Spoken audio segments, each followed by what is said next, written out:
had DLC. Yeah. I think they were just like a couple story side quests. I wonder, is that all going to be included in the 1 and 2 deal for Switch? Well, it's not a 1 and 2 deal. 1's out now, but 2's coming out later. Okay, cool. Did they include the DLC? Because of what it sounds like, it's a weird hodgepodge of the original 360 game with its but with the gameplay and the graphics level from the PC and PS4 version or PS3 version. Gotcha. But with also broken frame rate, which apparently they're working on fixing. But there's no DLC, and apparently there was a via in the game that you could go to, but that's not in this version. Cool. If you're just joining us, the show's RPGrinders. I'm talking with Eric. No Breakman today, but it still should be a pretty fun show. Got lots to talk about today. Hurricanes. There was a tornado warning here in Denver just now, so it's lucky that we're even able to do the show. But some ominous skies, but I don't see anything directly in our path, so we should be good to go. We're going to have Hurricane MXT come, aren't we? Yeah, I think that's the next hurricane down the pipeline, man, for sure. Let me make sure my audio preferences are good. He's going to yell at me for like the results of the Dragon Zord versus Godzilla or Mechagodzilla fight. Yeah, exactly. I think we're good there. Loop back, good. Always have to do this testing before we start the show proper. Show's live. If you're listening on archives, show's live every Friday, 7 Eastern time. Got a little bit of political talk today. I've been in some kind of not heated debates, but so I kind of find the Yang Gang crew on Twitter kind of insufferable. I don't even know what the hell they are. Are they like the Bernie Bros of the Yang or something? They're Bernie Bros. I hate that term, but they're Andrew Yang supporters, but they're I thought it was Yang. Andrew Yang, whatever. They pronounce it Yang Gang, so I'm assuming his name is Yang. But that doesn't sound like Chinese though, and he's Asian, so I don't know what part of Asia. I think that's them not pronouncing things right on their part. Could be. I don't know. I thought his name was Yang. I mean, everybody calls him Andrew Yang, so that I just assumed it was Yang. But it may be one of those things where you stop trying to correct people. That could be too. I mean, that very well could be, Eric. It's a good possibility, but. I don't know. It's gonna be an interesting. He's the only one fully in support of a universal basic income, but I think it comes with caveats. So we'll talk about that in our free for all today. We got hurricanes, we got Sharpie Gate. The caveat being they could do what Amazon did and just make everybody get paid the same, even if they got paid more previously. Well, no, there's lots to talk about with it, man. So I'll definitely talking about that.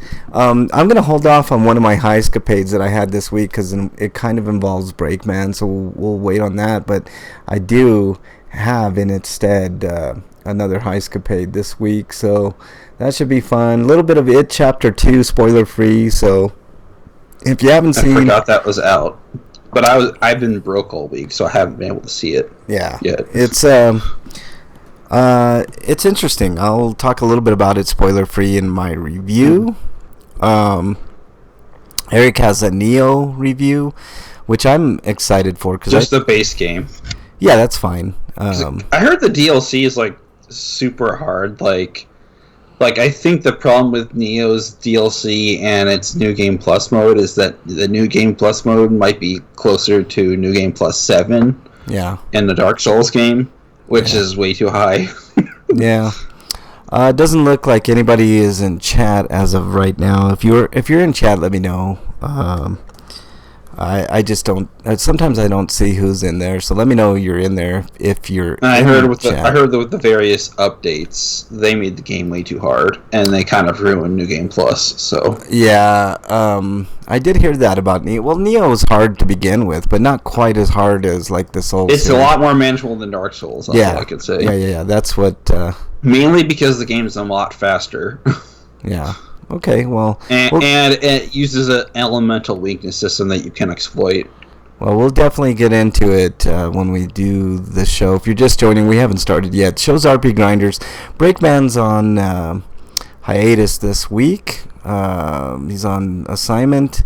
So it'll be just Eric and I, and we'll try to get the news as soon as possible to you and get into some fun stuff. Yeah, so it should be a heck of a show. We're going old school, Eric, when just you and I were doing the show at one point. And don't believe what Break says on the on Twitter. He's still a member of the show. So it should be fun. I'm trying to look and see if I got anything else here. Let's see. Let's get rid of that because that was your last week, sweeto Eric. Yeah, I got some. Oh yeah, we'll definitely be talking about Disney Plus. And Breakman, man, he gave us a link to a pretty good fucking deal for Disney Plus. So kudos to him. I'll be talking. Like I said, though, I'd rather just pay for one of those services at a time. Because I'm probably not going to use both at the same time. Because I've already got 2 services for anime. So yeah, I pay for Disney Plus and Shudder, but those are the only 2 I got as of right now. I may add Netflix later just because of variety, but I think I'm going to be okay with Shudder and Disney Plus, Eric. To be honest, you can always just cancel Shudder and get Verve because Shudder's on Verve. What's Verve? And Verve will let you have access to Crunchyroll, Funimation. No, it used to be Funimation now. Sentai, Filmworks. How much is that? You can watch anime on those, and you can watch Verve Selects, which has a bunch of Nickelodeon content for some reason. Do you have the entirety of Shudder on that? I don't know, but I think so, because the entirety of Sentai and Crunchyroll is. Okay, so how much is that service? I think it's $10 a month. Yeah, but it used to be $8 a month, but I think they upcharged recently. That's kind of weird that Shudder's on that service, but I think it's on there. I know at some point it was. I don't know if it still is. You'd have to look into that. Yeah.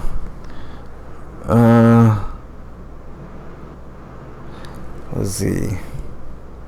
There's also a Cartoon Hangover, so you can watch something like Bee and Puppy Cat or Bravest Warriors on there. Yeah.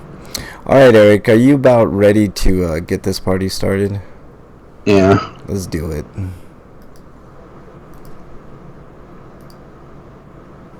Hold on. Damn it. Damn it all the heck. All right, here we go. I don't know why I'm getting like this noise. It's like a background noise somewhere. I don't even know where the hell that's coming from. Whatever. Let me try to. Do you have your fan on, Eric? I have the AC on. Okay, maybe that's what it was. I'm gonna try to lower it from my end here a little bit. Yeah, well, let's see. I could turn it off. It's kind of cool in here, but I just got out of the shower recently, so I'm still fairly hot. Okay, when you can turn it off, Eric, because I think that's what it is. I don't know, but because I don't have anything going on here. But all right, here we go.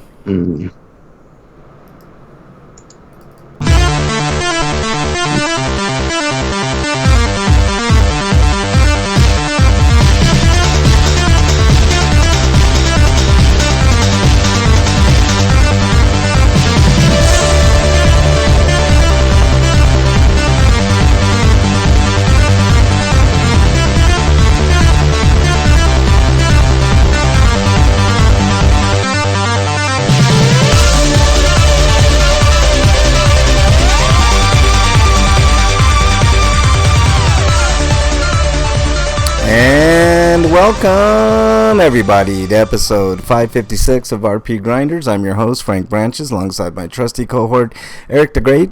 Breakman the Bold is on assignment this week, so he is off. He will be back next week. Eric, how are you doing, man? How was your week? All right. All right, cool. Any exciting news? I beat a game. Oh, cool. I'm sure you'll be talking about that later in the show, right? Mm. Yeah. Mm-hmm. All right. Well, then... Oh, yeah, and the Nintendo Direct stuff we could talk about. Yeah, we got some of that peppered in with the news, I believe, Eric. So we'll get into a lot of that, too. I appreciate the link that you sent out for the people that can't view it live. So, all right, let's do this.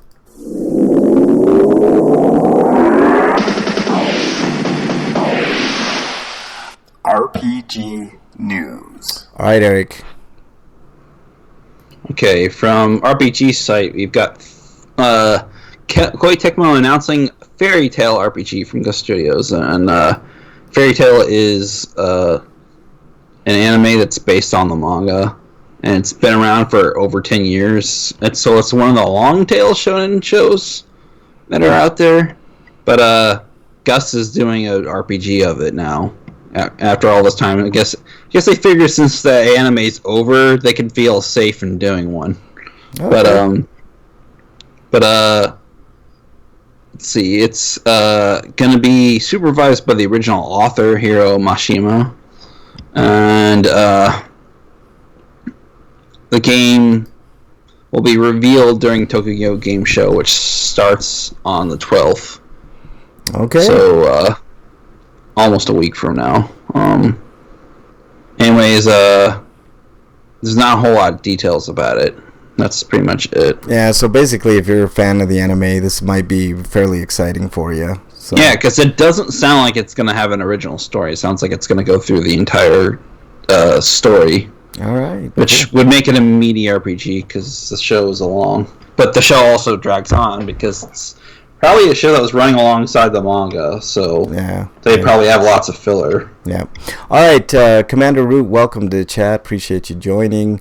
Next story comes to us from RPGsite.net, and it is about Trials of Mana launches April 24th, 2020 for the PS4, Nintendo Switch, and PC via Steam. And there's a little trailer. Sorry, Xbox guys. Sorry, Breakman. You'll have to get a new console to play this game. I know we keep every week hammering him, man. I can't wait till the PS5 comes out because I kind of want him to get that, man. Like the PS5 would be nice for him because he could play PS4 games and I don't know. But anyways, Square Enix sent, this is an update, sent another new character art for both playable and secondary characters alongside a quick description for each.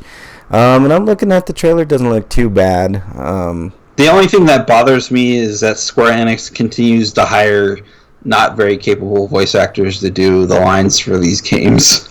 Yeah, well, I mean, Square, you barely get it right with Final Fantasy, and you should be trying harder there, but you just don't even try elsewhere. I don't think they get it right with Final Fantasy at all, man. Final Fantasy X. Well, it depends which Final Fantasy you're playing, though. 12 was good. 13 had decent voice actors, but everything else about 13 sucks, so it doesn't matter. Yeah, 12, I know, 13 was really bad, man. I like the gameplay of 13. I hate the story, and the soundtrack's good, but it also doesn't feel like Final Fantasy. Yeah, I was going to say, the only thing I enjoyed from it, basically, was the soundtrack, couple of the characters, voice acting sucked, story sucked. Or rather, for me, it's more like a couple aspects of a couple of the characters. Yeah, I guess so. I mean, I don't know. I kind of liked a couple of the characters, but I didn't enjoy the gameplay all that much in that series, 13 and 13-2. Well, they did the game. The gameplay of 13-2 is a little bit better. Yeah, but apparently the gameplay of Lightning Returns is much better. Ugh, I can't bring myself to play Lightning Returns, man, at all. All right, hopefully we can play this next game, Eric. You're up. Let's see. Anti-RPG Moon to release on Nintendo Switch eShop in Japan on October 10th and later worldwide. Onion Games has announced that Moon will release on Nintendo eShop in Japan, and English localization would follow. It was sometimes referred to as Moon Remix RPG Adventure. This game originally released on the original PlayStation in 1997 and never received an official English release prior to now. But like the thing that's the most interesting about this game is that it would be a complex game to localize, not because of the amount of text in the game, because the game actually doesn't have any real text. It uses a lot of visual cues, but it's got a lot of other things, like how it's coded, that would make like menu localization difficult, and the fact that there's a lot of jokes in there that might be hard to translate culturally. But Onion Games has a penchant for just translating a game as is, so who knows how it'll turn out. Yeah, we'll see. Looks kind of fun. I don't know. I'd be down to play it, Eric. Old school RPG adventure. Also, I don't think it has any combat because it's supposed to be like a parody of the RPG. Yeah. Well, that's an interesting concept too. I like games like that. Like there's a platforming game out now that's like non-death kind of thing, like not combative, and I like that concept. But all right, let's move on to the next story from RPGsite.net. Game Freak's Little Town Hero launches for Nintendo Switch eShop on October 16th. So information today seems to have an interesting twist where the protagonist teams up with town people and uses, quote, ideas, or, quote, eureka, in order to take down bosses threatening the town. Additionally, it seems that this RPG actively discourages level grinding to take down these bosses and instead focuses on using strategy to be victorious. I don't like that concept. I mean, this RPGrinders is not RPG. Oh, I'm sure there's grinding. It's just grinding for new ideas. I guess. I mean, if you look at it that way, I guess it's acceptable. But so it's from the developer of the Pokemon games. Must battle monsters, gather support from townspeople, all while staying within the borders of a single town. Little Town Hero, which also features music by Undertale creator Toby Fox, makes a stand on Nintendo Switch. I said 16th, so there you go. Looks decent enough, Eric. I'd be down to try it, So there you go. All right, Eric, what do we got next? Okay, we got this isn't even a news article, but we talked about it last week. But Brigandine's release got a release window for spring 2020, and it's going to be a global release. Oh, okay. So cool. There's an update. So moving on from that, we've got Tokyo Mirage Sessions Sharp FE Encore, which is the Switch port of the game that came out on the Wii U that nobody bought because it was on the Wii U. Yeah, exactly. But it says there's going to be extra content, but it didn't mention anything about whether or not the game would have less censorship or whatever. But no confirmation of an English dub either. Yeah, if it's on the Switch, you can almost guarantee there's some censorship going on there, Eric. Like to be honest, I was surprised that Nintendo allowed Resident Evil, the remake, to be remastered and remade for the GameCube when it out. I thought that was a little too risque for them, but I don't know. I hope it's not censored, Eric. I hope they do come with an uncensored version, but we'll see. No, it'll probably still be censored. It'll probably just maybe be tweaked so that it's less censored. I guess. Because there are a few things in that game that just don't make sense. Like a girl is wearing... she's supposed to be an idol, and she's doing a photo shoot. Uh-huh. And the dialogue does not match the guy's enthusiasm. He really thinks this girl is sexy, who's dressed up in this cute outfit that makes her look like she's 10 years old. Ooh, which incidentally makes him sound a lot more creepier. Yeah. That probably wasn't their intent, but that's what happens when you localize without considering the consequences of your localization choices. Yeah. And plus, I think it's kind of a cultural thing. Like, I don't know, man. You always get that vibe, like, the younger the better over there or something. I don't know, man. I don't understand it, but it, little tweaks like that I'm okay with, but like full on censoring, like, like. I mean, I can understand like cutting out the whole like panty mechanic, but like the bra, like the lingerie stuff, I can understand that because nobody wants to see that. Well, I mean this isn't that kind of game, so the fact that it was shoehorned in there to begin with is questionable. Yeah. So yeah. All right. I mean, like it's kind of like seeing fan service in something that normally didn't have fan service. Yeah, I agree. I mean, if it's shoehorned in there and they remove it, no big deal. Here's something I've heard some like people talk to other people about they've talked to developers that said they didn't want to put erotic elements in their visual novel, but in order to actually sell copies, they had to do such things. Yeah, no. So they ended up making 2 versions of the game. Well, I mean, it's true here. Sex sells, so but maybe this is inappropriate for the medium. But anyways, let's move on to another story. I mean, I'm all for having fan service games, like fan service genre. Yeah. But yeah, I think a game needs to be developed with that in mind and not have it shoehorned in. Yeah, I agree. I totally agree. There was a game called Metabots, like Girls Try or something. I forget what it was called, but it had that kind of element to it, and like the fact is that series wasn't known for that at all, and it just felt gross when they did that. Understandable. This is also understandable. Dragon Quest 1, 2, and 3 coming digitally to Nintendo Switch in Japan on September 27th. Comes to us from RPG site. So at the Nintendo Direct, they revealed it. I got an update on this too that isn't in the article. Okay, what's the update? We'll just go with the update. What you got? They're rated for Asia, so that usually is a good indicator that the English global release is coming.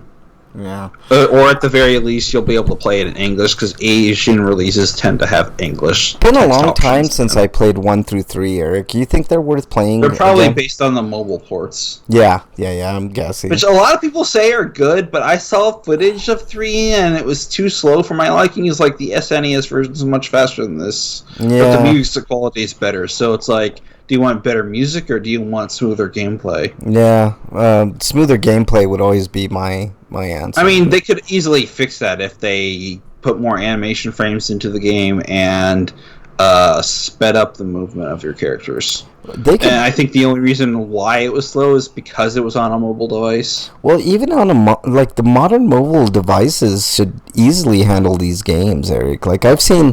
That's not the problem. The problem is like they slowed it down intentionally because the chances are you're gonna rub your thumb in the wrong direction at some point. Oh boy, I guess. And I think that might have been a complaint of the SNES version because their characters do move a little too fast. Okay, I'm always up for options. And there was like a mechanic where if you ran up against the wall, they would just guess which direction you were pressing, and it will probably just make you go left or right depending on which direction you were pressing first. Yeah. That could be useful, but it could also be annoying. Yeah, there's always problems with that type of stuff, Eric. All right, what do we got next? We've got Xenoblade Chronicles. Why? I hate the fact that they put Chronicles in the title. It doesn't need to be there. It doesn't add to the title. It's just more words, and lots of people do not like extra words in your game titles.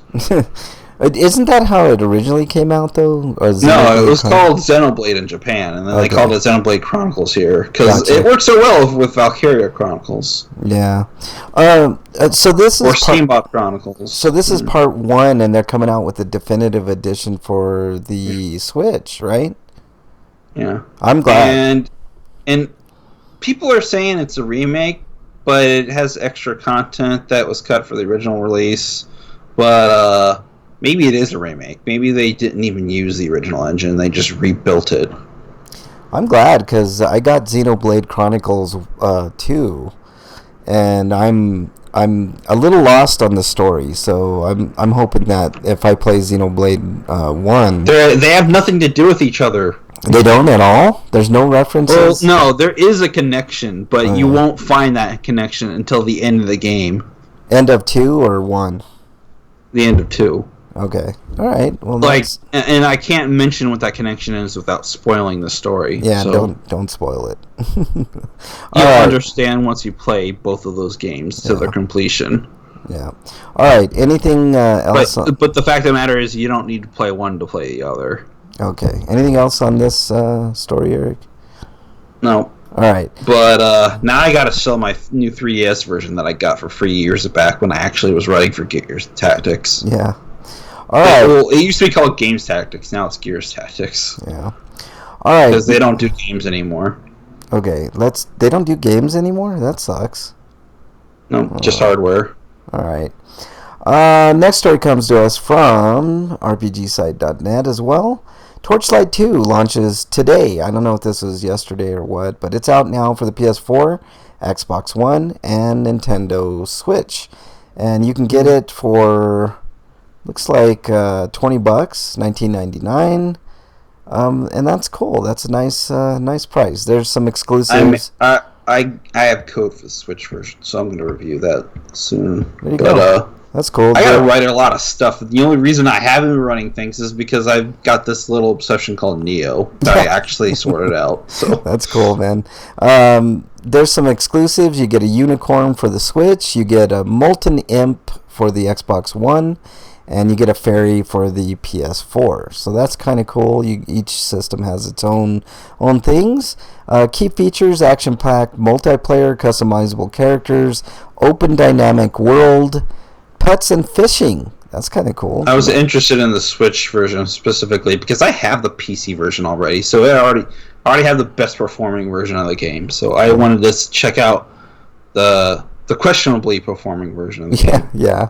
Not the trailer concerns me, but Switch ports tend to be hit or miss, and they tend to be on the miss end. Yeah. So. All right. Hopefully this next story won't be a miss, Eric. Go for it. Romancing Saga 3 for Japan has been dated. Launch in Japan on November 11th for the PlayStation 4, Xbox One. Yay, the Xbox One gets released in Japan. Yeah. But Nintendo Switch, PlayStation Vita, Steam, and mobile devices.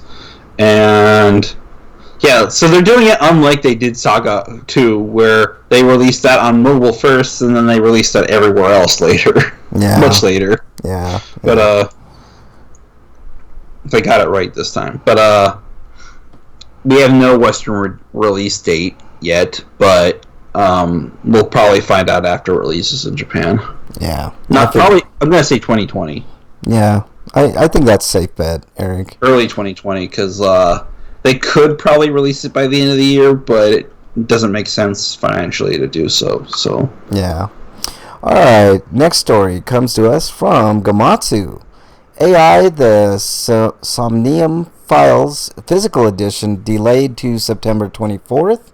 The digital edition still coming out on September 17th. So it says here. Basically, there's probably a shipping error. Yeah, probably a shipping error. Increased demand and manufacturing delays is what the excuse is. I mean, a week is no big deal. We need to make more. Yeah.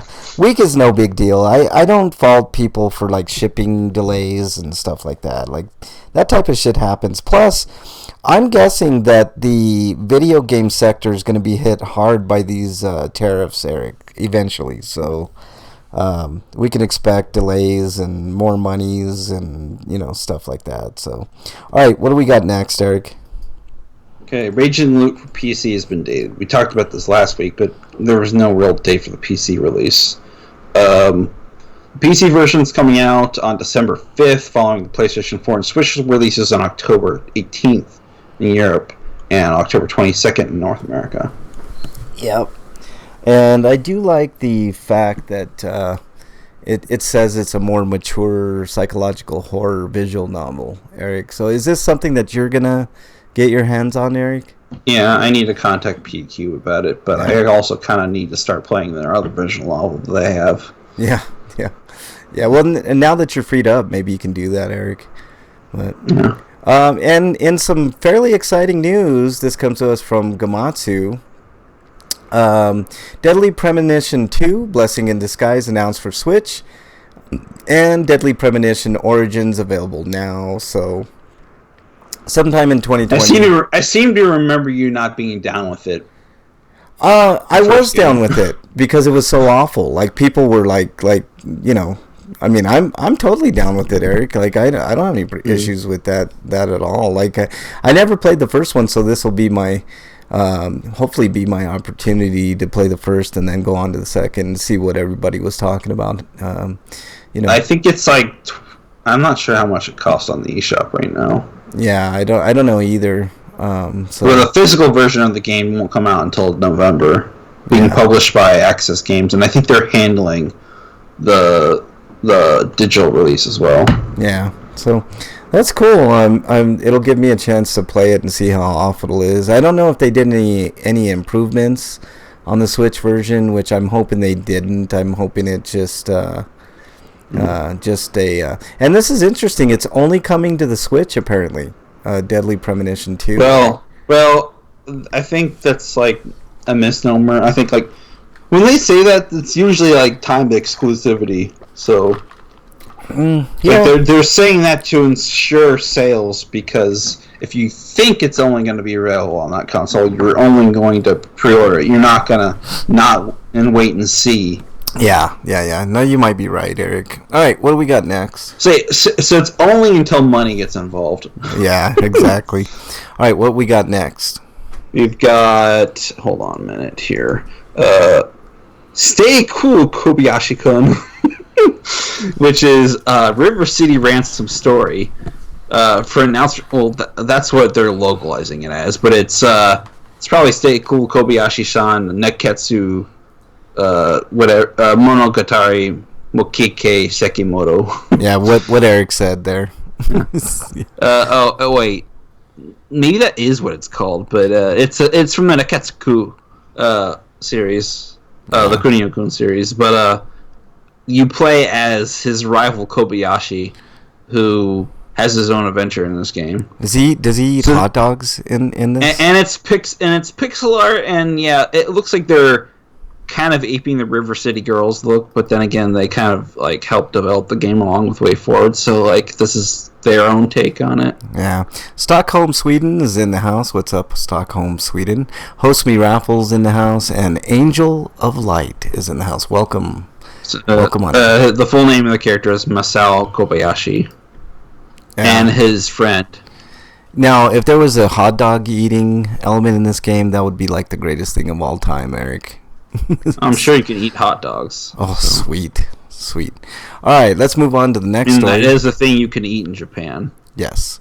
Let's move on to the next. Usually are found in bentos, so. Yeah, let's move on to the next story from Gamatsu. Super Robot Wars 5 for PC launches October 3rd, and pre-orders open September 19th. So that's the story there via Steam and alongside the Switch version. So there you go.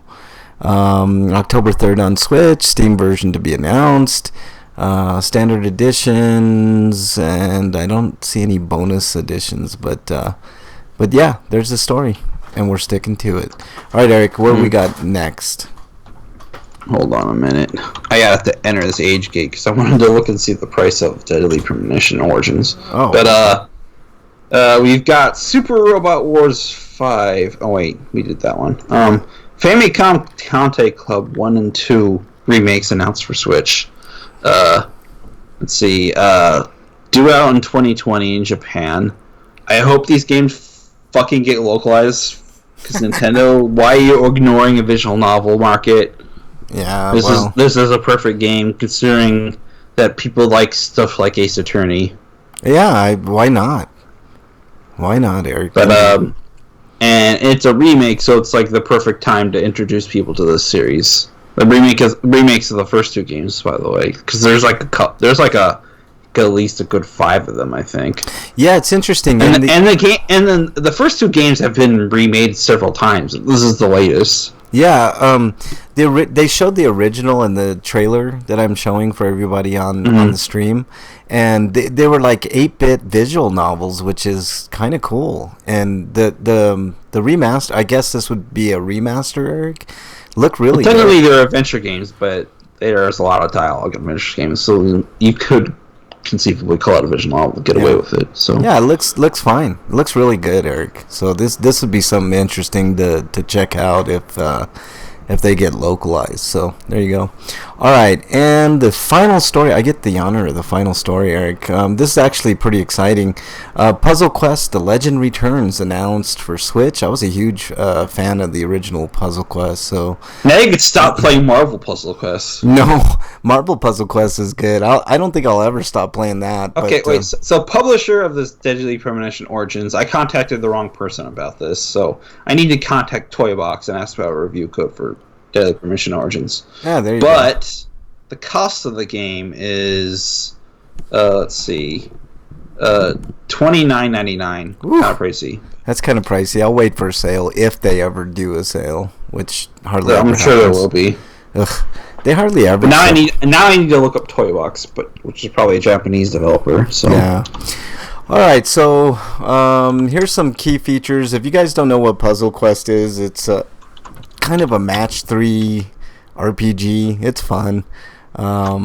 So there's some key features. Most Puzzle Quest content in one place. 240 quests, 100 new quests, expanded and branching storylines, best looking Puzzle Quest experience, remastered to run at the highest resolution possible on the Switch. Original Match 3 RPG experience, as I mentioned, award-winning franchise, remastered with love. So there you go, and I'll play a little bit of the trailer. Freak 5's in chat. What's up, Freak 5? We're just talking about Puzzle Quest, and Puzzle Quest, if you haven't played it, is a great game. There's even bosses and all kinds of shit. It's a really fun game. I dig it. I'm glad it's coming to the Switch. So there you go. And that, my friends, is the end of the news. So no more news. So I found their website. Hopefully I can navigate it. Yeah, there you go. No homie discounts. I know PlayStation has a sale going on now. I didn't see anything super major on it. Xbox, same thing. Nintendo always lags behind. I hate sifting through PSN sales because there's so many pages and there's only so many entries per page. Like there should be way more than that. Yeah. No Dear Breakman this week because Breakman's on hiatus. He's on vacation this week, so we'll skip that till next week. So let's move on to Inquiring Minds want to know. Inquiring Minds want to know what you've been playing, Eric. London Detective Mysteria. I haven't really put a whole lot of it because of Neo, but I finally got to the end of the third route. Now there's only 2 left. But I played. Actually, I didn't play Sekiro over the weekend. I need to delete that. But some River City Girls. Okay. It's a fun game. You should pick it up. It's kind of pricey, so maybe wait for a sale. Where, like on the Switch or? I got code for the PS4 version because Way4 just sends me codes at random instead of making requests for them. Gotcha. But I'll probably buy it on the Switch once it's on sale. Okay. But then I played Utawari Mono Zan, which is the Dynasty Warriors like clone in the Utawari Mono universe. The problem with the game is that it plays well, but it's loosely based on the original visual novel game. So, but like the problem here is that since it's loosely based on it, it follows the story of the visual novel, but I get the sneaking suspicion that they cut out a lot of story content, so that you're getting bits and pieces of the story, which makes it feel like a Cliff Notes version. And releasing it before the remake of the first game comes out probably was a bad idea. Okay. The first game doesn't come out until next year. The remake of the first game. All right. Because it feels like a tease, and you won't understand half of what's going on. Yeah, I was gonna say something that would have probably been inappropriate, but all right. What else have you been playing, Eric? Anything else? I mentioned earlier, and I played and beat Neo. Yeah. So I have a review for that. Yeah. All right. I played a little bit of MPQ, and I got a chance to play a little more of the Talos Principle. Talos Principle is pretty fucking good, man. I'll try to have a review for it. I don't like to review things before I finish them, but I'm hoping to get that game finished and out of the way so I can get to some other stuff. But it's really good. I mentioned it before. It's a first-person puzzle game, basically. So, good stuff. All right. Speaking of reviews, Eric, why don't we get right into it? RPGrinders reviews. All right, Eric, you're up first. You have a review No. for Neil. Yeah, Neil. That's what it sounds like when that sound clip plays. It sounds like someone's burping. Yeah. All right, Eric. Neil. Neo is it was a game developed by Team Ninja, and it has been in development 9 years before 2017 when it launched originally. So that dates back to the early to mid section of the PS3 era. So you could tell because it kind of looks like a PS3 game. Yeah. So it's like Dark Souls 2 level of graphics, but the game plays at 60 FPS because of that. But I don't know if the game has pro support or not. But there's like the game mostly plays at 60 frames, but there are some instances where the frame pacing is bad.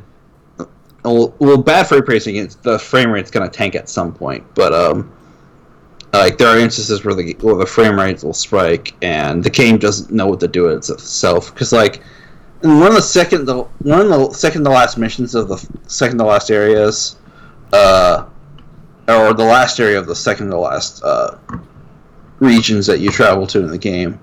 Because like the game doesn't have like chapters, but it sort of does. Because like each region's sort of like a chapter, and then it has its own individual levels that you can go to. But like that level in particular has a lot of nonsense going on, and the last level, so the frame rate will just take a hit at some places until you clear the area of enemies or whatever. Yeah. It doesn't the PS4 Pro by nature help out even if a game isn't optimized, Eric? Yeah, but like with bad frame pacing, it won't matter how good the performance of the machine is, because I gotcha. And you're still gonna get choppy animation at some point, because right. You might have full frames, but you're gonna have choppy animation unless the game is optimized, right? If it's optimized, then you should be good to go. Yeah, and I think like there was some screen tearing at some points. Ooh, I hate screen tearing. I think that should be a thing of the past. Well, machines aren't powerful enough, apparently. Yeah. But you can only do so much with certain hardware. But like, so it's like it's not something they could have fixed, because if they could have fixed it, they would have already. But it's been 2 years to fix it, so I don't think it's something that can't be fixed. Yeah, apparently. But like there's like, since it's a Souls-like, it's kind of unfair to call it a Souls-like though, because if it was developed 8 years prior to its release, that means the game's been in development before even Demon's Souls came out. Yeah. So if anything, Demon's Souls stole ideas from them. Yeah, I wouldn't say they stole anything. I'm sure they didn't have spies in each. No, because if it was a true Souls clone, it would have played a lot slower. This game's much faster paced, and it actually feels more like a combination between Tokiden and Devil May Cry. Okay, all right. And but the combat's very similar to Dark Souls, but it's much faster paced, and it's got a stamina bar, but the way it uses it's more interesting, because it's called your key gauge, mm-hmm. and you use you can do a key thing called a key pulse. If you pull off a perfect key pulse, it will restore a portion of the stamina you spent on attacks or running. Mm-hmm. Well, no, it's mostly attacks, but you can either do it by holding R1 or doing an evasion. and that will give you a slight brief stat boost to power up your next attack, and it lets you keep on the attack for a little bit longer, as long as, well, the enemy's not trying to slam you in the face or something. But so that's an interesting mechanic. And then there's another mechanic where the game's heavily elemental weakness based, and it's something you can choose to exploit, but which you probably should, because like doing fire will eventually set your enemy on fire and do damage over time, which is at a pretty nice clip. Poison's apparently more effective, but because it's more cumulative, faster. But there isn't a whole lot of weaponry in the parts of the game I played that ended up being good poison weapon. They tend to be low damage, but I guess that's the idea. You use a low damage weapon to inflict poison quickly. But a lot of enemies I ran into that I tried to use poison on were resistant to it, so there's not very many enemies that you could exploit. Yeah. But like in other, like, you get other effects for other elements, but the game is mission based, which means that it doesn't have the interconnectivity of a Souls game. But and it also got the loot based system, so like you can't just find a piece of armor that does a certain thing. You find a piece of armor that has a variety of different stats, special effects that can be attributed to it. So you can find like a certain armor that you're looking for, but it might not have the traits you want. But you can do this thing called soul matching to add traits to an armor that you like, though. And so armors are tiered, and their effectiveness is weighed by their level. So like the higher their level, the better stat boost that you get from it. But the tiers are basically Diablo, where you get the commons and the uncommons, and then the rares, and then the legendaries, and then on top of that there's the divine class, which usually has a special trait that's exclusive to that class. Ooh. And it's usually something really good, like for rifles or arrows or cannons. You can shoot an enemy with one of your shots, but if you miss, it will fall on the ground somewhere. You can pick it up again, so that's nice. That's cool. Yeah. But it is hard, but I think it's a much easier game to learn the patterns of the bosses and find different strategies to get around them. But one thing to keep in mind, though, is that your position is a lot more important than it is in Dark Souls, because in Dark Souls, it doesn't matter what direction you're facing. If an enemy hits you, they're always going to do the same amount of damage. In this game, if your back's turned, you're probably going to die, because you tend to take a lot more damage when you aren't facing somebody directly. Yeah, which makes sense. It's like an old D&D things. If you're prone, you take more damage. Welcome S1 Faka into chat, and Tade, welcome in. And it has a story that it's trying to tell, which is probably another reason why it's mission based. But I think Neo 2, it's probably still going to have the mission based nature, but I think like you'll go to a region and that region will be interconnected more, so it's more like Dark Souls, but like you'll do like a scenario there and then you'll move on to the next island, because Japan's made up a bunch of islands. If it were a continent, it'd probably be a more interconnected thing altogether. But I could see them doing like portals to transport between different continents or different islands or whatever. Mm-hmm. Okay, so what are you giving Neo, Eric? I'm giving it.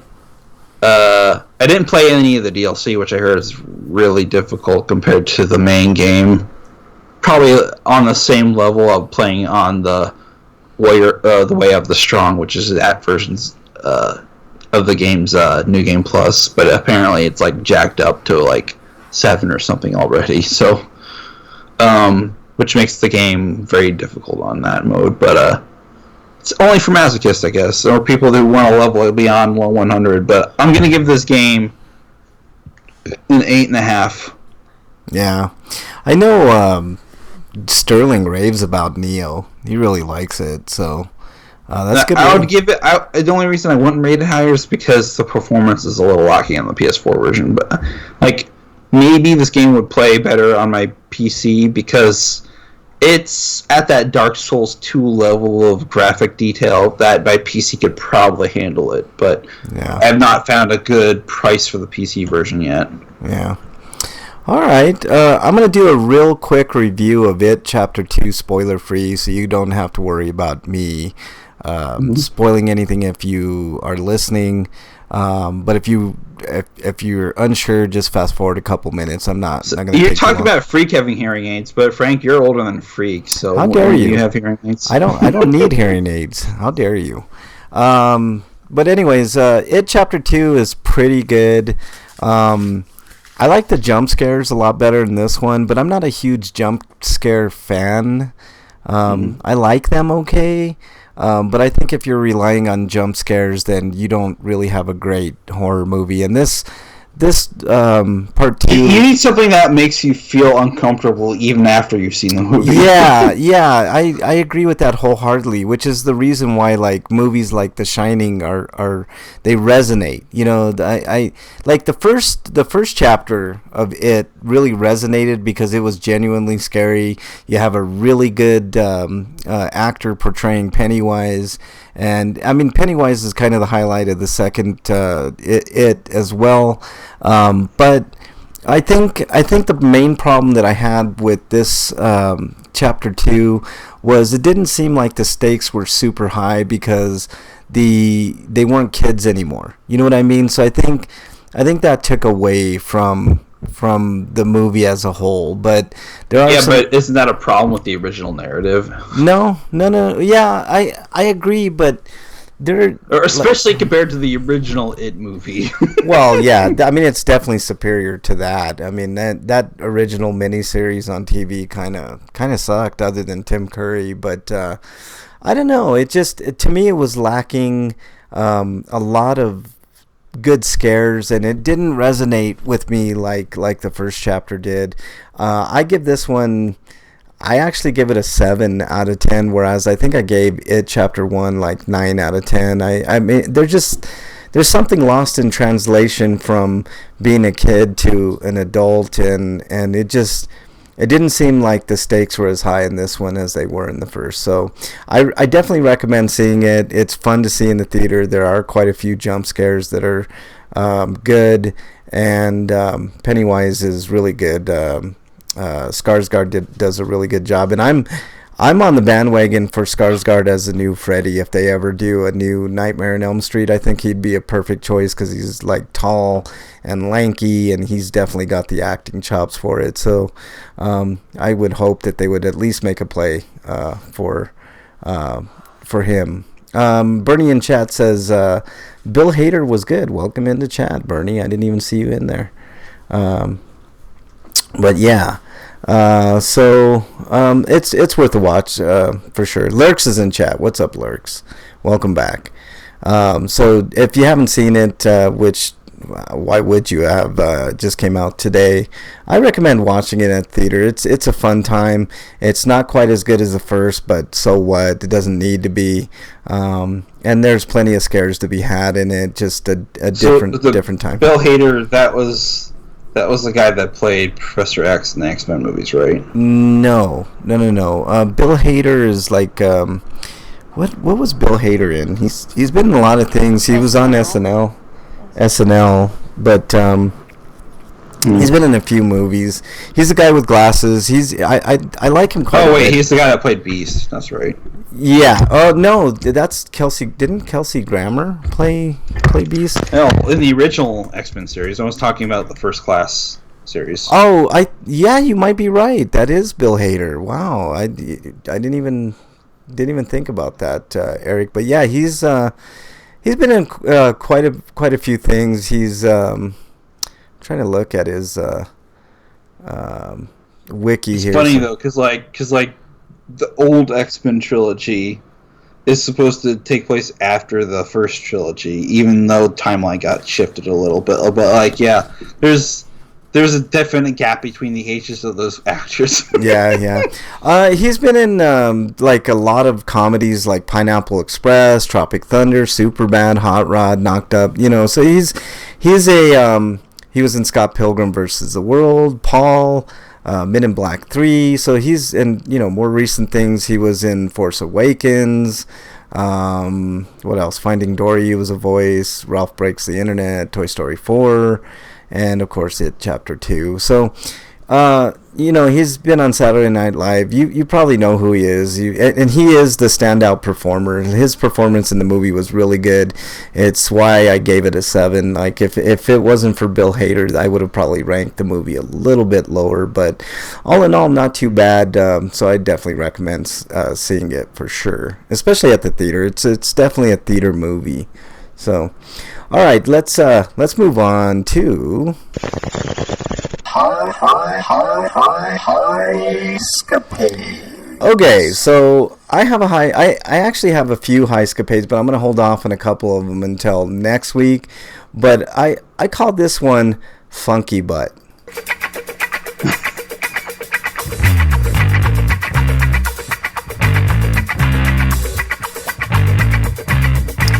Okay, so let me turn the volume on this a little bit down. So you kind of got the mood for this, Eric, with the music. It's so we're sitting outside, right? Bernie and I, and so we're just chilling. I'm of course partaking and enjoying the evening. It's been rather warm here. We've had a couple of record-setting days, but the nights... In other words, you were high, right? Yeah, pretty much. So, Frank's life is a high-scapade.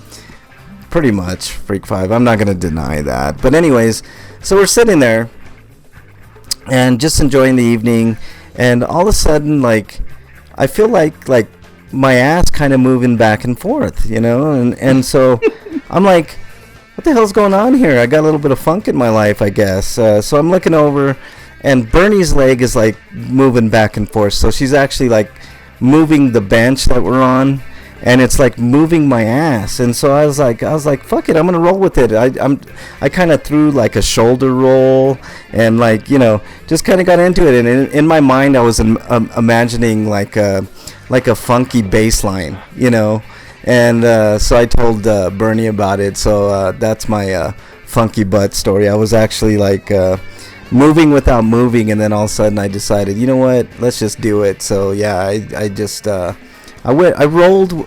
How do they say, Eric? Rolled with the punches, man. And I just decided to just go all out and have a little bit of a funky time out on the bench. So that was pretty fun. But Eric, I actually have a really fun High-Scapade for next week, and I hope Break joins, because it involves both of you guys, and I think you guys are going to get a big kick out of it. So yeah, Funky Butt was my High-Scapade. Did you have a High-Scapade for this week, Eric? No, I just wanted to say Monkey Butt, though. Monkey Butt, for sure. All right, let's move on to... What is it? Stinko of the week. All right, Eric, do you have a Stinko this week? No. No Stinko. Wow, that's 2 weeks in a row you haven't had a Stinko. All right, I got a couple, Eric. One is Hurricane Dorian. It kicked the Bahamas' ass, man. It was... Hurricane Dorian Gray, right? Yeah. Nothing funny about that hurricane, man. It ripped up the Bahamas. I think 20 people died. It was a Category 5 at one point when it was kicking the shit out of the Bahamas. So I'm hoping if anybody has family in the Bahamas that they're okay, because it was a terrible storm that destroyed a lot of property, killed a lot of people, injured a lot of people. So wishing the best for everybody out there. I'm sure there's appropriate places to donate if you're inclined to do so. Those people are hurting. And if you can donate the bit of cash, then please do so. But this kind of, my next Stinko kind of goes along with it. But I don't know if you noticed this, Eric, but Donald Trump put up his hurricane projection map, and he took a Sharpie and like included Alabama just so he didn't have to be wrong, and that's a felony. I know he's going to get away with it because he's the president and he's above the law and nobody gives a shit, including the Democrats in the House and Senate. No, it's not that he's above the law, it's that nobody gives a shit. Well, I think both. I think he is above the law, and I think nobody gives a shit, including the Democrats. Pelosi's, sitting on her hands, and so is Schumer. So they all suck. But anyways, that's the level of childness that we have. Only we could bribe the people in power to actually do something, because they're obviously bribed to not do anything. So why can't you bribe them to do the right thing? Well, you'd have to have the proper amount of money, and none of us do, Eric. Like it's ridiculous. Like you're right. Like they're beholden to their donors, and Brake and I talk about it all the time. It's about getting money out of politics, and I think that's going to be the change that revolutionizes everything. Until that happens, we're just going to have a lot of the same. It's the reason why I like somebody like Bernie Sanders over, people like Andrew Yang and Elizabeth Warren. Elizabeth Warren has admitted she's going to take donor money in the general election, which I think is a terrible move. So I don't know much about Yang, so what's going on with him? We'll talk about Andrew Yang in a minute, Eric. I'll get on to his big deal. And why he's gaining traction in a minute, but I don't know. We have a child in the presidency that this time around, and it's not going to change until we get money out of politics. You mean Bush wasn't a child too? Oh, he was a child, but he was at least a controllable child. This child's out of control. He reminds me a lot of Joffrey from Game of Thrones, if you guys have seen Game of Thrones, but it's very apt descriptor. Freak5 says, I kind of have a stinko, but it's also kind of a sweeto. His arm is fucking itching, but that means the tat is healing. So he's still crying about his tattoo. That's what Freak5 is basically saying there. So, all right, let's move on to... Dude, what does my tattoo say? Sweet! Sweeto of the week! All right, Eric, do you have a sweeto this week? Just getting through my work week. Yeah, I kind of have a sweeto. I have to. I guess I do sort of have a stinko because I have to work overtime. I have to come in early at 6 and stay till 3:30. I had to stay till 3:30 today. Oof. So that's not.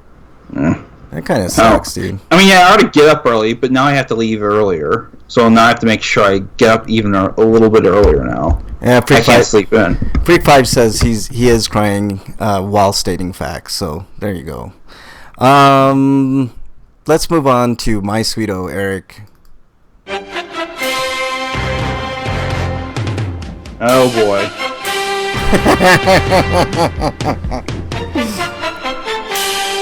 I'm kind of giddy, Eric. I know you're not much of a sports guy, but if Brakeman was here, he would totally appreciate what I'm going to be saying.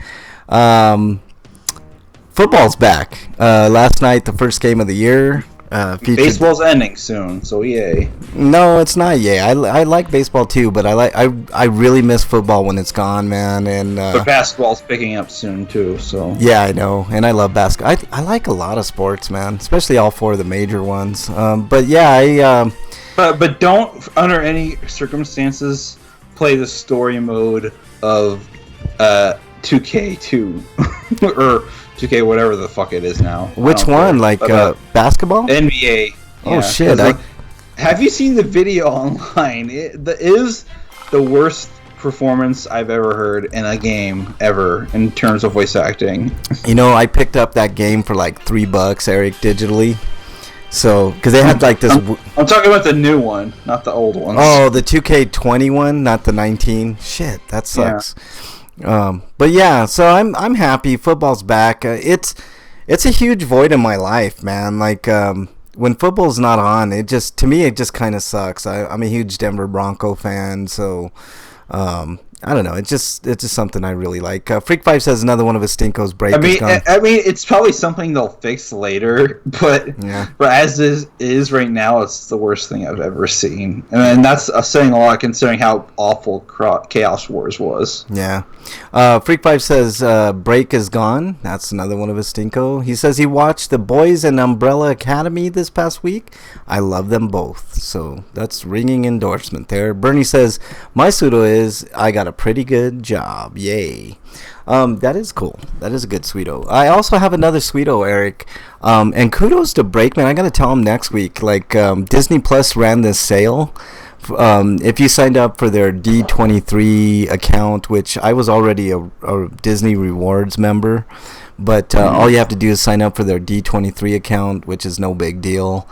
And they gave you a coupon for 3 years at whatever $140 after tax breaks down to is what I paid for 3 years of Disney Plus. So that's starting in November, and man, the lineup is really good. They got all the Disney stuff, of course, all the Marvel stuff.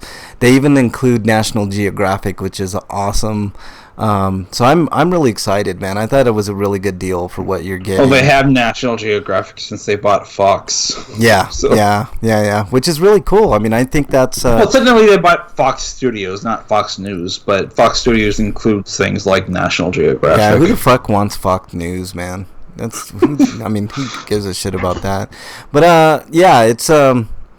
I thought it was a solid deal. Well, if Disney had bought Fox News, I'd hope they'd at least change it for the better. Yeah, I don't know. I just get rid of the fact that it's nothing but a propaganda machine for the conservative base. Yeah, for sure.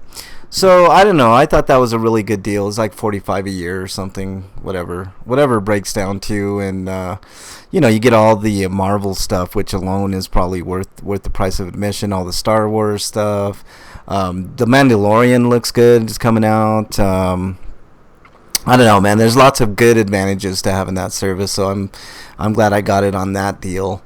Now, if I could just get a couple more years. That reminds me, I need to watch the Clone Wars before they shipped it off of Netflix soon. Yeah, well, it's going to Disney Plus, right? Yeah. Along with the premiere of season 7. Yeah. There's lots of stuff that's going on there, man. Like all the Marvel series, like WandaVision. I know they had Loki on there. It's to me, it just seemed worth it, especially at that price. So I was happy to pick it up at that price for 3 years. So, and of course, you're gonna get all the movies and access to all the stuff. I could watch Atlantis in a few months. Yeah, I could pay $5 now to watch on Vudu, but Yeah. All right, let's move on to our free for all, Eric.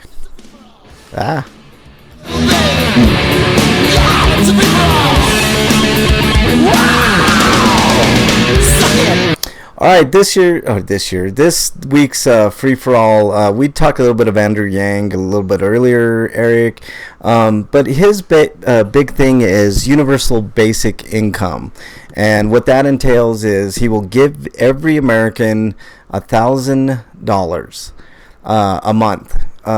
Now, on the surface, sounds really good. Freak Five says, "Oh, we went and saw Scary Stories to Tell in the Dark, and it was good." I saw that movie too, Freak Five. I don't know if I did a review on it, but if I had to give a review, I'd give it an 8 out of 10. I think it's worthy of watching at the theater. I thought it was really good.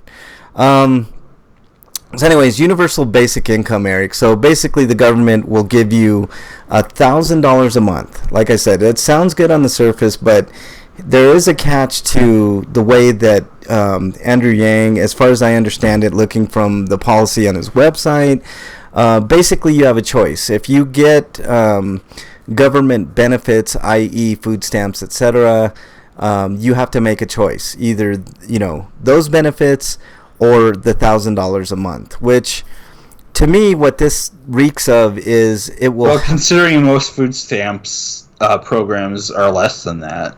No, but if you like medical programs, et cetera, so you have to make a choice. Either you get help from the government in one form, or you have to take this $1,000 a month.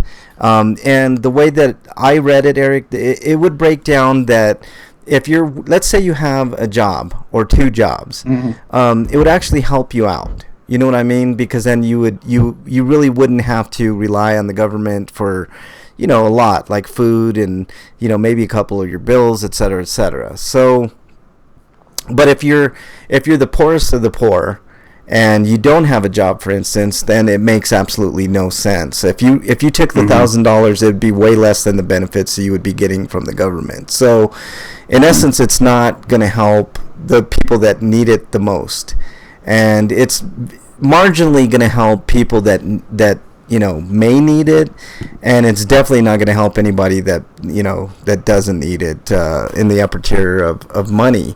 But my whole thing is, if a universal basic, on the surface it sounds cool, right? If you're not working, if you're out on your luck and you're not using government benefits, then yeah, who wouldn't want $1,000 a month?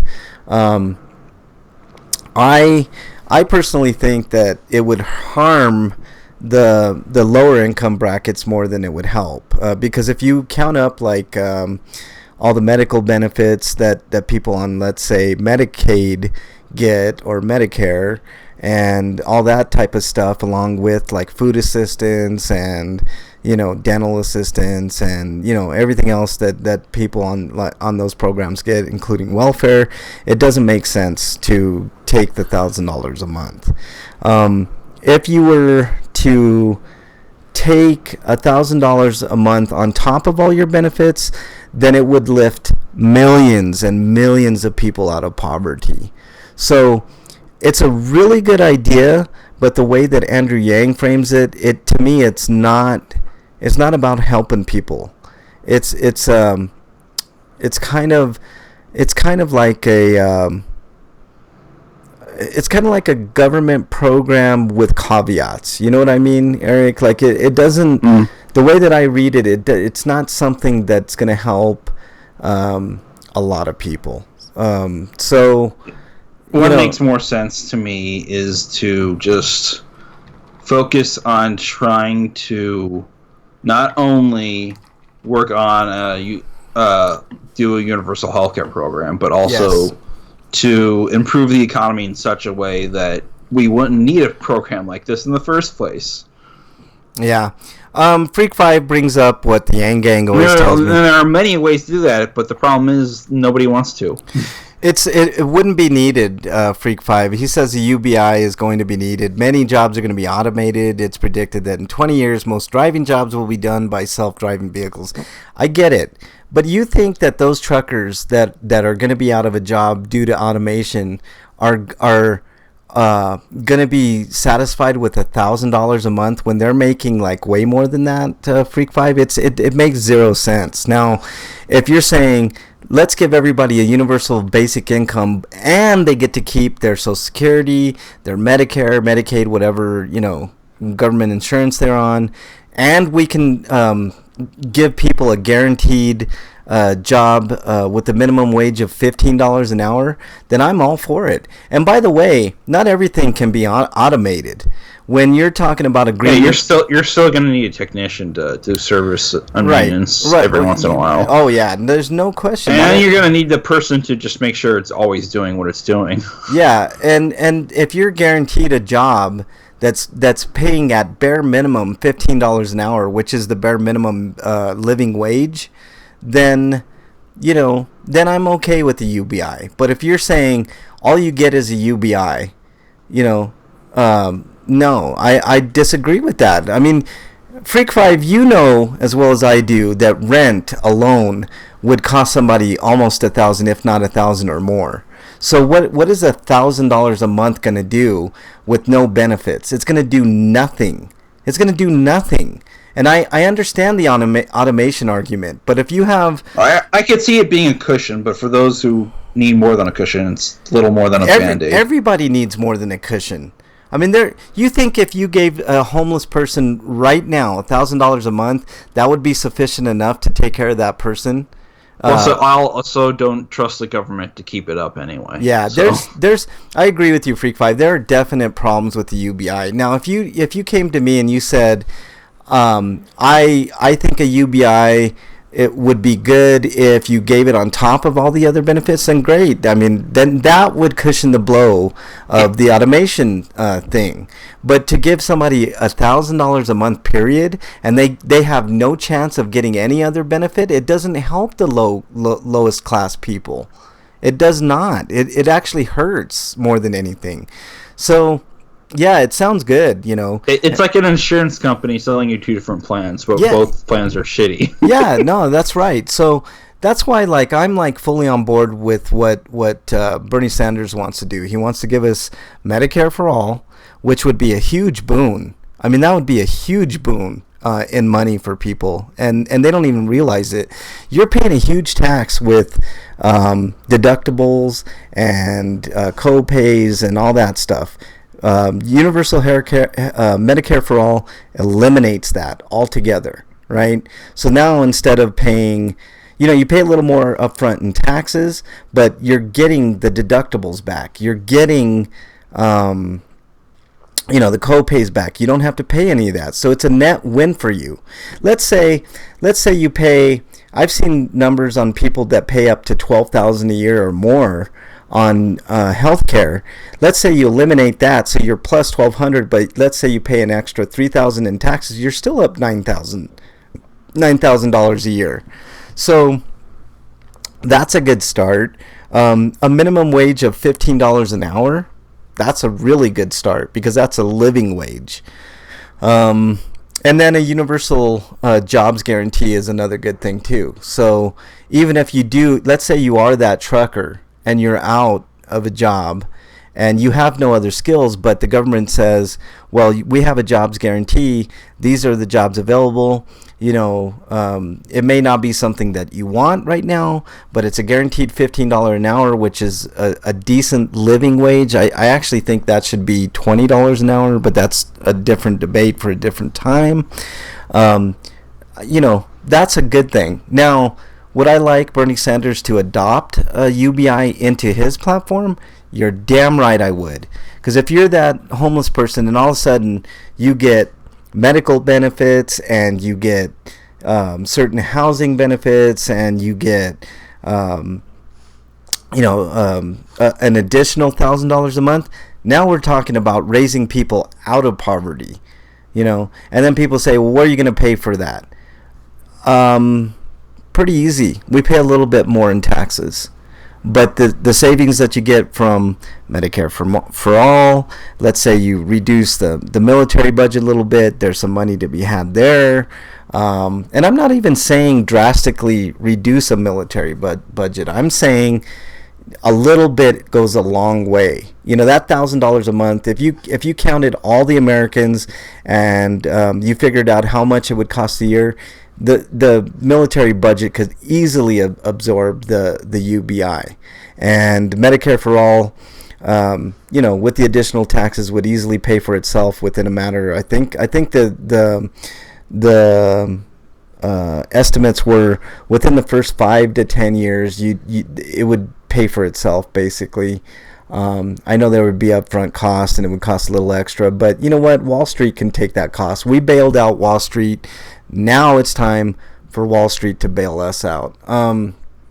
Freak 5 says, close the tax loopholes the rich use. That's another one. And that's another thing that Bernie Sanders really talks about in his platform, Freak 5. There will be taxes on stock trading. There will be an additional estate tax. People that make more than a certain amount of money will pay their fair share. So these are all things that we can definitely pay for. I know the rich don't want to hear this, and if you listen to mainstream media, it costs too much. That's all they talk about. But when you show them on paper that yes, it can actually pay for itself, and there are studies to back this up. I don't have the studies in front of me, but there was a Koch-funded study from the Koch brothers that actually laid it all out and said that yes, Medicare for all is the right thing to do, and but they're the Koch, so they said no. Yeah, right. Well, they donate to who they want to donate to, but their own study found that it actually would save money as opposed to what we currently have now, which is Obamacare, which, by the way, Mitt Romney pretty much came up with. So it's a Republican healthcare plan that still leaves hundreds of thousands of, if not millions of people off of healthcare coverage. And it's time for Medicare for all. And the only person that I really trust to get it done is Bernie Sanders. I don't trust Elizabeth Warren. She doesn't even have it on her website. I know what she says to a certain demographic of people, but then she says the exact opposite to others. She's wishy-washy, and I just don't trust her to follow through and fight for it. But Bernie Sanders, you can definitely trust to do so. Andrew Yang, I think, is a lot of talk. He's a business entrepreneur, and I understand.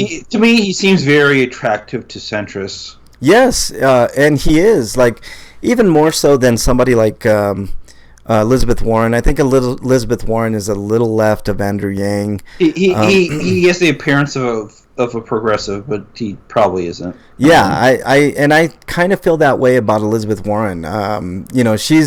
She had a chance in 2016 to endorse Bernie Sanders. She didn't do it. She went with Hillary Clinton, and I just hope she does the right thing this year. It's going to be between her and Bernie, and I think if Bernie is well ahead, which I'm almost certain he will be, especially after Iowa, then because Biden's going to tank, he's already tanking. I just hope that she does the right thing, and we cannot have the super delegates vote for us, and the will of the people could just be the will of the people. But I like the concept of a universal basic income. I understand where the Yang Gang, their hearts are, but they're just not looking at it the right way. If it was in addition to the benefits, that would actually lift millions of people out of poverty. But who am I? And I do wish that Bernie Sanders would, of all things, like I haven't been critical of Bernie Sanders because he is the clear choice candidate for me, but this is one thing where I do think he needs to look at, and it can work in conjunction with what he's doing, and it could actually be a benefit, but it has to be done better than what Yang is proposing on his website. So that's kind of how I stand on it. What do you think, Eric? Do you think a UBI would be good in the form that Yang has it listed, or do you only in the short term, but otherwise no? Yeah, it's a short-term thing for sure. I mean, if you ask a homeless person, okay, you have nothing now, so if I give you $1,000 a month, would that be good? I mean, that person's still going to be homeless for the most part. It's not going to pay for every bit. I mean, think about that. Can you live on $12,000 a year, Eric? No. Would you? Yeah, it's just not possible. Now, if you were to say to that same person, you can get medical benefits. I barely make $17,000 a year, so yeah, I know it's hard, and it's hard, man. I mean, I know I've been I've had the lowest of income for the longest, but I know 12,000 isn't enough to live on. So, you do what you can do. But anyways, but I agree with Freak 5 too. You got to close a lot of the loopholes. You got to start charging for every. You see that's how Bernie wants to pay for Medicare for all. He wants to charge it's basically almost nothing. Like if you were to trade stocks, you wouldn't even notice it. But it's like, I think it's less than a penny for every trade that's made on Wall Street. It would make up a good chunk of the money for Medicare for all. So, I fully agree with that, Freak 5. Close the loopholes.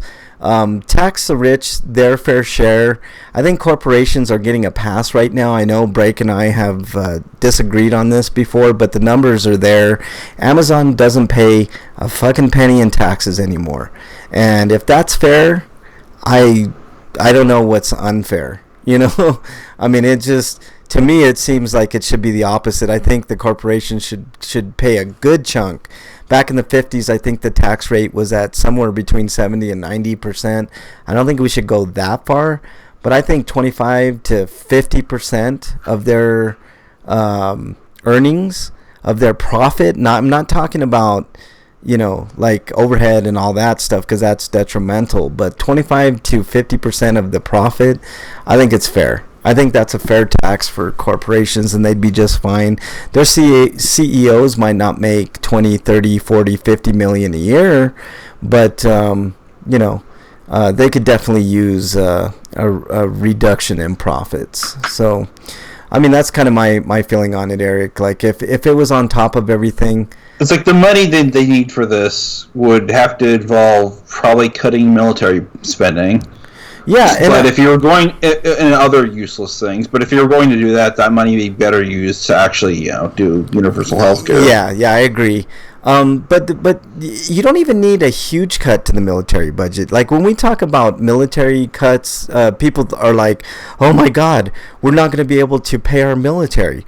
If you were to cut the military budget by let's say $100 billion, Eric, that would go a long way into, if you wanted to do a UBI, or if you wanted to do, a good chunk of Medicare, in addition to charging, Wall Street for every trade that you do. I don't see the problem with that. The military would be just fine. Maybe start bringing some of our troops home to make up a little bit of that budget. Just get us places we don't need to be in. Yeah, I mean, which is a lot of places. Yeah, I mean, I know it's we're talking in broad generalities, and it's not as easy as that. But I think if a lawmaker as talented as somebody like Bernie Sanders were to be president, I think we could get a lot of this shit done. I mean, the main thing is Medicare for all. If anybody's not on board with Medicare for all, I dismiss them out of hand. The only people that I know that have shown support for it, of course, Bernie Sanders from day one. He's never wavered. Elizabeth Warren has wavered, which makes me uneasy about her. Same thing with Yang. I know Marianne Williamson has talked about it, but she's a whacked out, chakra loving fucking hippie as far as I'm concerned, and would not be the right choice. But and then of course Biden is fully against it. Kamala Harris was a co-signer of the bill, and now she's backpedaled, so she's out of my list of anything. She's a centrist, just like Biden. Booker is another one, Cory Booker. That's not on my list. So the only two people that I'm really considering. Yang is kind of on the outside because he doesn't support Medicare for all. He doesn't support a living wage. But it's Bernie number one, Warren number two. If I had to close my nose, I would vote for Warren. Like pinch my nose and vote I'd vote for Warren. But those are the only two people that I'm even considering at this point, and I would have a hard time voting for Warren. But Sanders would be an easy choice to pull that lever for. I do hope that he looks at that universal basic income and maybe incorporates something like that into his platform. That would be my only, one of my few criticisms of Bernie's platform. Otherwise, I mean, if you look at his website, he's got very detailed plans. His Green New Deal is fucking phenomenal.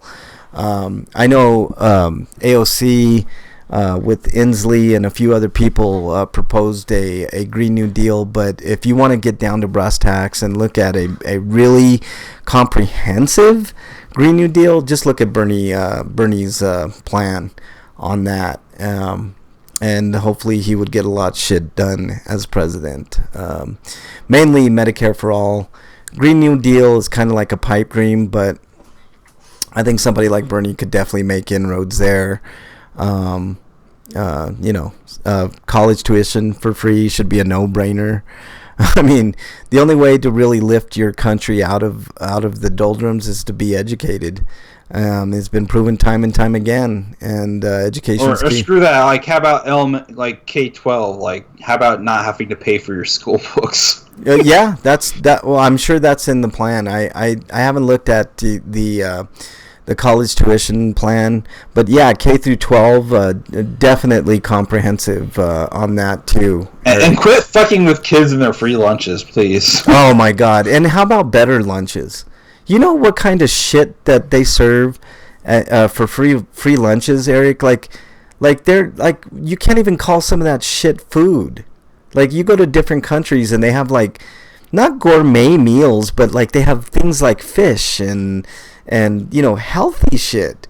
I mean, it's unheard of in some countries to have like Japanese kids get good stuff. Yeah, people in Italy, people in France. I mean, it's just. I mean, apparently a lot of the kids have the food brought and then they make it themselves. Sometimes that happens too. They're taught how to make food, which is good skill. Yes, why not? And the kids cooperate together. Yeah. So yeah. No, that's true, Eric. Like it's I don't know, man. We've got things a little bit backwards here, but I think it can. I'm not saying that all Japanese schools do this because they certainly don't, but a lot of them do. Yeah. So. Yeah. But I don't know. I like the concept of UBI, Eric, but it's got to be in conjunction with the benefits that we already have, like Social Security, Medicare, Medicaid, housing, assistance and stuff like that. If it's an addition, I'm totally down for it. If it's not, I don't even want to hear about a UBI. It makes zero sense. If you have a universal jobs guarantee, you have medical guarantee. I mean, that's half the battle right there. So it's it is what it is. Do you have anything else on that, Eric? Before we end? No. Yeah. Other than the fact that I'm hungry, I want to get out of here. I'm kind of hungry too. Let's end the show a little bit early today. We didn't have break, man. I think that's why. I mean, I went to Subway, but I had that like hours ago, so I'm hungry again. I think it's your turn. Your turn to post the show, Eric. Yeah. So, all right. I guess that's gonna be it. What are your plugs, Eric? I'm gonna plug it for being out, so go see it. Yeah. I recommend it. Yeah. Also, if it's still in the theaters in your area, go see Scary Stories to Tell in the Dark. Yeah, support that movie. It's a good movie. I didn't give it a review. And I'll be back next week to have not next week, the week after next week, because I think the date's like the 18th or something. But I'm going to see an anime movie called Promare. You're going to be here next week too, though, right, Eric? Yeah. Yeah, All right. What other plugs you got, Eric? I'm going to plug my Patreon page, which is in my Twitter profile, which is at EricRPG. And I write reviews for websites of video games, and then I do the stuff here. And if you want to support me, like even as little as a dollar would help.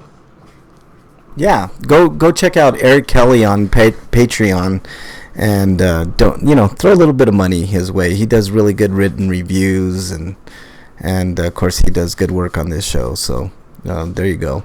Anything else, Eric? Stay safe if you're still dealing with Dorian's aftermath. Yeah, in the Carolinas, and I feel bad for the people in the Bahamas, man.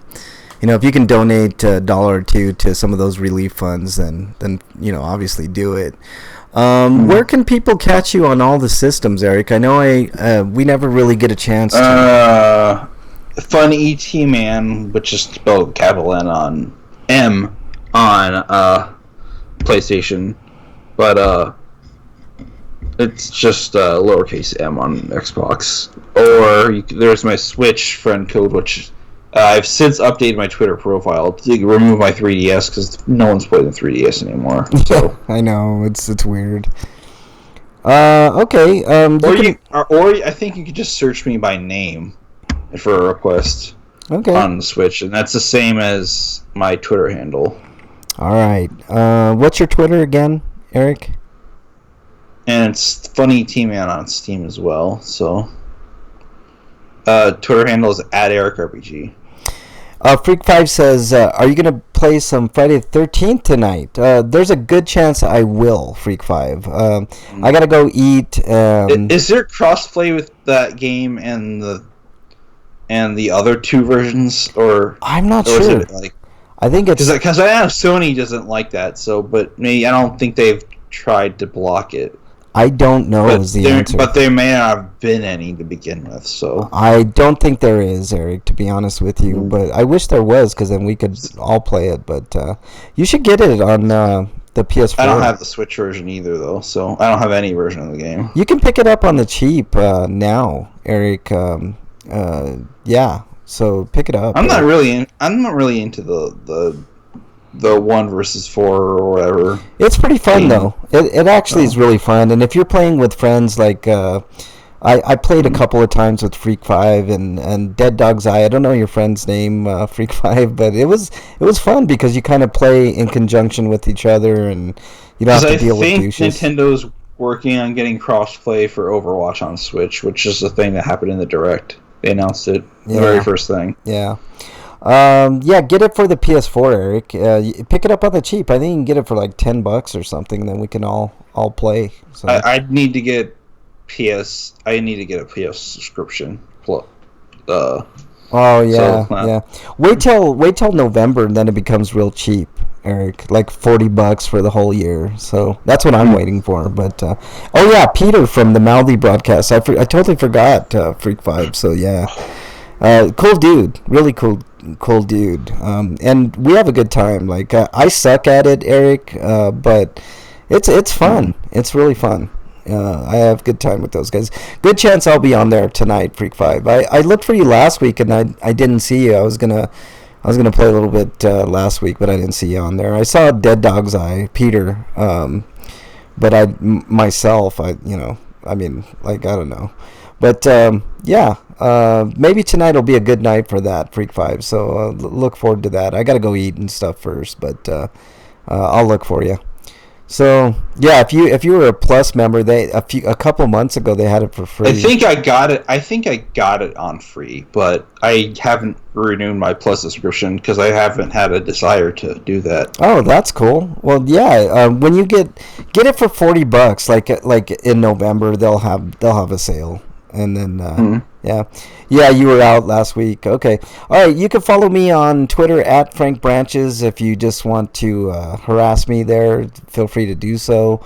On all the systems, I'm RPGrinders, so RPGrinders. So if you want to catch me on any of the systems and become my friend on there, I don't have a lot of friends. I mean, I think the most I got is like 10 on the Xbox, but I'm mostly on PS4, so that's where I might subscribe to Plus this month, just for this month's Plus games. Oh yeah, this month's good month for that. I think they got Batman Arkham and can't remember. I subscribed to I also went for the $2 for Game Pass deal on the Xbox, so I could play Gears 5, but I need to play through 4 first. Oh man, 4's okay. Also for Devil May Cry 5.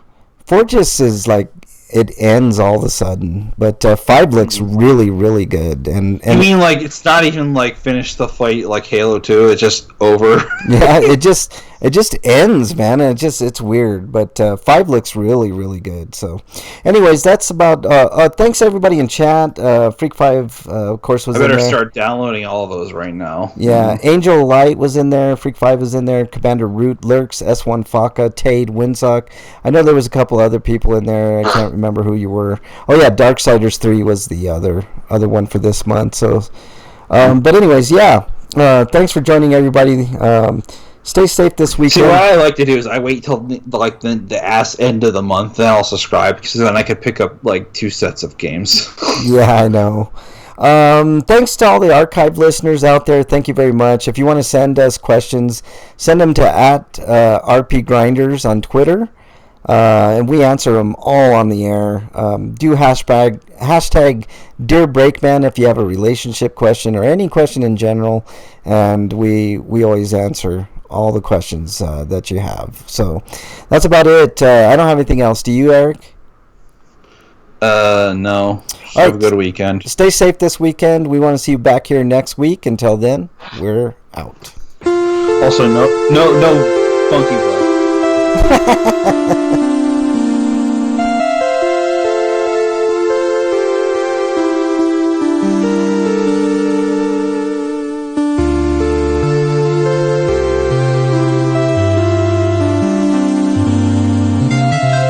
No cowbell this week because break was off. Maybe break as anal ghost. Maybe that's what you had. I didn't have anal ghosts, man. All right. Thanks, everybody in chat. Really appreciate it. Freak 5, I'll be on the PlayStation later. Maybe we'll get a round or two in of Friday 13th. But gotta eat. I'm hungry. So, all right. Thanks, chat. Really appreciate it. Later, everybody.